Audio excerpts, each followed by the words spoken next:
AskVet is a world leader in virtual pet care. Now, more than 500,000 pet owners consult the AI-driven engagement platform. And with me is Cal Lai, who is the CEO and chairman of the board of AskVet, to explain more about this. So, Cal, I was reading about this and I was like, what an ingenious idea. We've had telemedicine become such a huge thing during the pandemic, and it's only common sense that we would have vet care as well. So can you tell me a little bit about what led you to create this company and enter this space? Yeah, thanks, Jane, for having me on the show. I really appreciate it. I think that the concept really started in a very simple way. There are two real data points. One is I've been a pet owner my whole life. And, the veterinary experience has not been a terrific one from a consumer point of view. You have to call, make an appointment, wait in line. You can imagine both with COVID and the tremendous adoption of pets during the last year and a half that appointments are hard to come by. We have always had a shortage of veterinarians in this country. I think the dramatic increase in animal ownership has really exacerbated that problem. So getting an appointment, unless you have an emergency visit, could take weeks. And it really frustrates a lot of pet owners. So, as a pet owner, I found appointments hard to come by. I found that often I would go to the doctor, take my pet to the doctor, have several $100s worth of tests done, and nothing was wrong. And that was really frustrating to me that, nobody pick up the phone and where I could ask some questions, say, do I need to come in now? How important is this? They don't have any capability to triage, right? So what they do is they leave that in the hands of the pet parent. And we're the last people who are both knowledgeable and skilled at making that decision. So what do 31 million of us do every month? We go to Google and we search. My dog is having diarrhea. What should I do? My dog is vomiting. What should I do? So we pack our animals up. We take time off from work. We head into the clinic. And 70% of the time, nothing is medically wrong. The diarrhea will resolve itself. The vomiting will resolve itself. It's not the result of a disease state. It's the result of something temporal. Right. And that's been borne out by we've had more than 650,000 consults in our time, and we've borne that out. And the second part of it is I'm really a big believer that lifestyle drives health outcomes. So this belief comes from a very, very personal place, right? So most of my life I was massively obese. I weighed about 335 pounds for most of my life. I weigh 135 pounds right now. So I've lost about 200 pounds. So I was born very premature, and, the doctor said he's so little, he probably won't survive. And my parents and my grandparents said, no, he's going to survive. We're going to stick a bottle in his face until he gets bigger. So by the time I was 5 years old, I weighed 150 pounds. So I was the fat kid throughout all of school. I was a very overweight adult. I spent most of my adult life between 250 and 135 pounds. I go to the doctor and he'd say, God, Cal, you got to lose weight or you're going to die. You're just so morbidly obese. And I'd say, God, doc, believe me, it's been the bane of my entire life. How do I do this? And they'd say, you just got to eat less and exercise more. And I'm like, that's not helpful. Right? Of course I know that, but how do I implement that into my lifestyle? So I learned how to implement that for myself and my lifestyle. So I do a number of things. I'm a ketogenic dieter.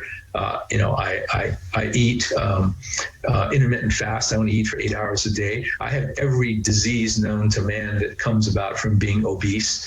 I have hyperlipidemia.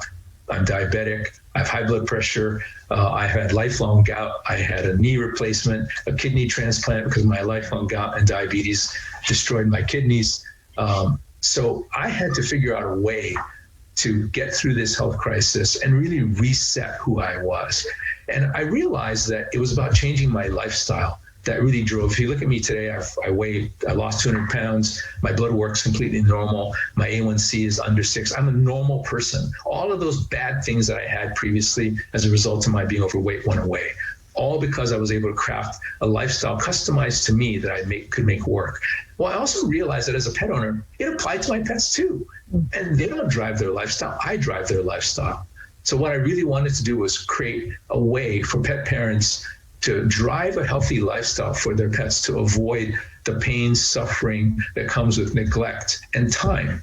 So we all know our pets live longer, live healthier if they live well every day. So I wanted to create, like I did for myself, an app that walk parents through a process, a workflow to essentially maintain and keep a pet healthy throughout its lifetime. Okay. Well, what an amazing story. And congratulations for keeping that weight off. I mean, that's the hard part. And, when you're so busy and you're running a company and you just want to eat and, so congratulations. It's amazing. So you mentioned during the pandemic, there were so many pet adoptions. And I remember doing stories on no pets available and things like that. So that is one trend, I assume, driving the pet care market. What are some other things that are relevant to the pet care market right now? I think what's really relevant is it's an enormous market, right? It's a $100 billion market. It's going to triple by 2050. And it's very ripe for disruption because the market is stuck in the 1950s. Modern veterinary care, as we know it, started right after World War II.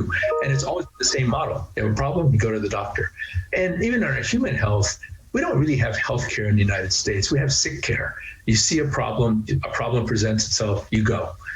But really, we all know that if we lived better lives, lived healthier lives, and we don't know what that means, we could actually live healthier, get sick less, avoid all the chronic ailments that come with time and neglect, and ultimately live longer. So it's all about that whole thing about creating this critical mass around behaving in a certain way every day. Now, interestingly enough, millennials represent the bulk of the spend in pet care. They're between the ages of 25 and 42, starting families.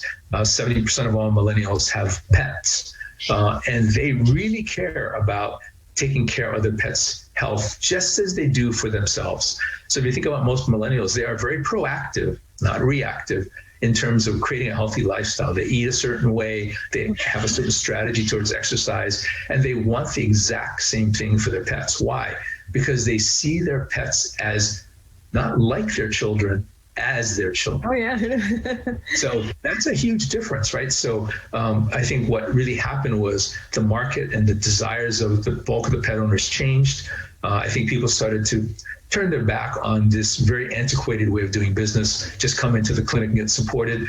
That really has to change. And on the human side, that's changed dramatically with the passage of ACA, right? Because they added 30 million people roughly to the insurance rolls and didn't add a single waiting room, hospital, any of those things. So they have to figure out ways to essentially create tiered service delivery for the human side. Yeah, interesting.